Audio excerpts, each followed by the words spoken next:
AITAH for shutting my mom out of my pregnancy after she exposed my secret to the entire town before I was ready to share? Posted by you/significant_whales. I, 26F, am 4 months pregnant with my husband's, 29M, and my first children. We are having twins.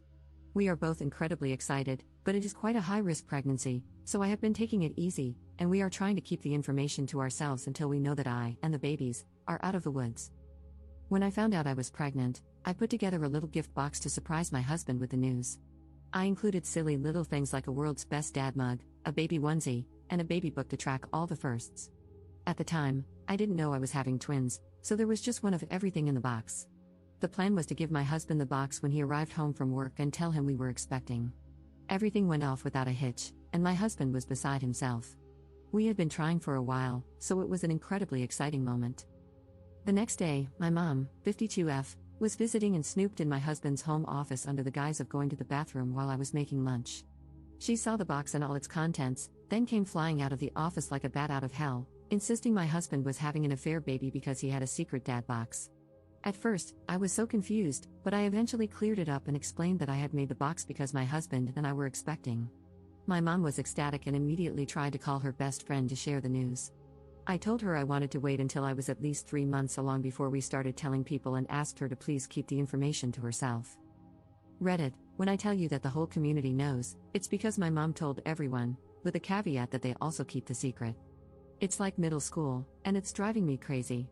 Now my mom is constantly pestering me for updates for my doctor's appointments, and I haven't told her a thing. She doesn't even know we're having twins or that it's a high-risk pregnancy, yet she insists she should be privy to all the information as the baby's granny. She is also asked to be in the delivery room instead of my husband, which I quickly shut down. I just feel so defeated. I'm trying to rest, but the constant nagging from my mom and her friends, who all claim they haven't told a soul either, is exhausting. My husband does his best to intercept the relentless demands for information, but I'm starting to feel like it would be easier to just cave and tell my mom everything. Am I the jerk for keeping the information to myself and not letting my mother be involved in the growth and development of her first grandbaby? She sent me a text yesterday claiming it is her right as a loving parent to know about her child's and future grandchild's health. Update 1 day later. Thank you to everyone who helped me write down everything I wanted to say to my mom, gave me strength and support, and told me that I should not cave under any circumstances. It felt good to have so many people in my corner, and it did help steel my resolve. I had a chat with my husband, and we agreed that the two of us should meet my mom in a public place and have an actual conversation about things, rather than just sending a text, which she is very quick to dismiss. Unfortunately, this is not my first privacy-related issue with my mother, and she is very good at not seeing texts that address her behavior, but she cannot hide in a face-to-face setting. My husband and I met my mom at a local cafe this morning, and she was so excited to see us. I believe she thought this was a meeting to give her everything she wanted and more.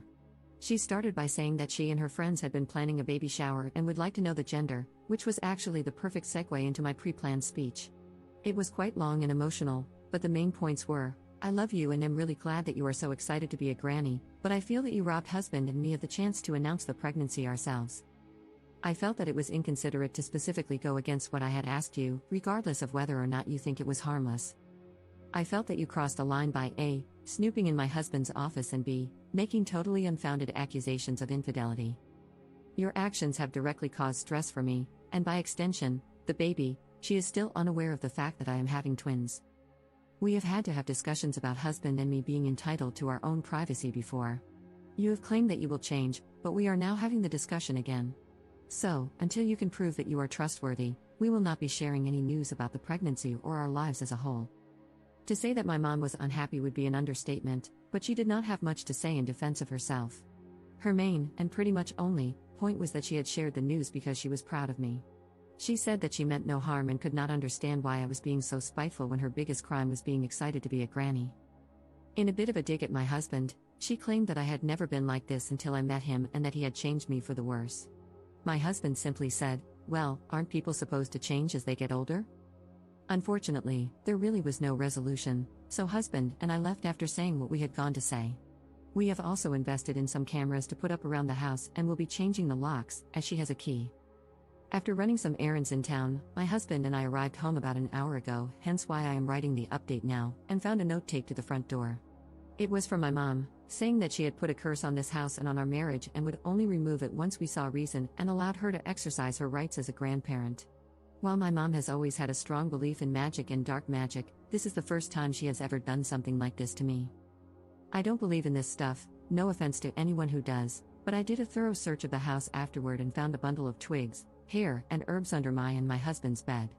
I threw it away, and we have a locksmith coming over soon, but both my husband and I now feel that no contact is the best option, at least until we have the babies. Wish us luck. Second update 3 weeks later. I wanted to quickly write this as a final update to my last 2 posts, especially because everyone was so kind to send me messages and suggestions. I had some people offer for my husband and me to stay with them while we found a new house, and I had lots of people with magic experience reach out to give me information about the kind of curse my mother could have put on my husband, the babies, and me. I'm lying in a hospital bed as I write this, and I am absolutely devastated to report that I have lost one of my babies. I suffered a rupture in the placenta, and the doctors could only do so much. Maybe it would have been different if I had gone to the hospital earlier, but there was no bleeding, as all the blood was trapped behind the rupture, so I didn't realize it was serious. It was only when I started experiencing pain, instead of discomfort, that I went to the hospital, but by then, it was too late. My wonderful husband has not left my side through everything, and I am beyond grateful for his love and support. I do not know what I would do without him. My mother-in-law and father-in-law have flown in to support us, and we have collectively decided that once I am well enough to travel, my husband and I will relocate to be closer to my in-laws. My husband is an immigrant and has no ties to the area we live in.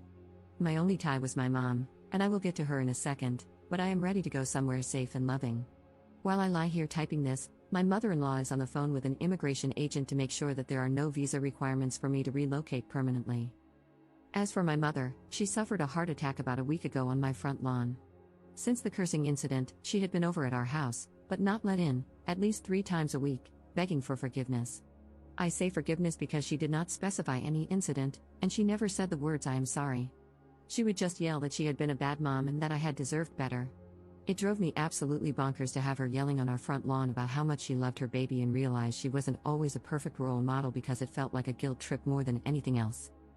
The night of her heart attack, my husband and I were out with friends and came home to find my mom unconscious on the lawn. I immediately called emergency services, and they confirmed that she was dead as soon as they arrived. It has been a really tough time because, despite everything, she was still my mom and my only surviving blood relative. Everything has been a bit much recently, and I am looking forward to a fresh start. I will do everything I can to make sure that my surviving baby grows up in a home surrounded by kindness. My husband and I are just human, and we will make mistakes, but I want my baby to always know what it feels like to be loved. In a strange way, my mother-in-law and I have formed a bond that is stronger than my bond with my biological mother had ever been, and I am so grateful to have her in my life. She is stern but has been everything I could have asked for. I have cried in her arms more times than I would like to admit. My father-in-law, on the other hand, is a bit gruff and not one for words, but he holds my hand every time my husband leaves the room or a doctor walks in, and I am so grateful for that small gesture of support. Despite everything around us at the moment, the 5 of us, husband, mother-in-law, father-in-law, baby, and me, have found solace in each other, and I am so grateful for my little family. This will be my final update, but please wish us luck on our journey together.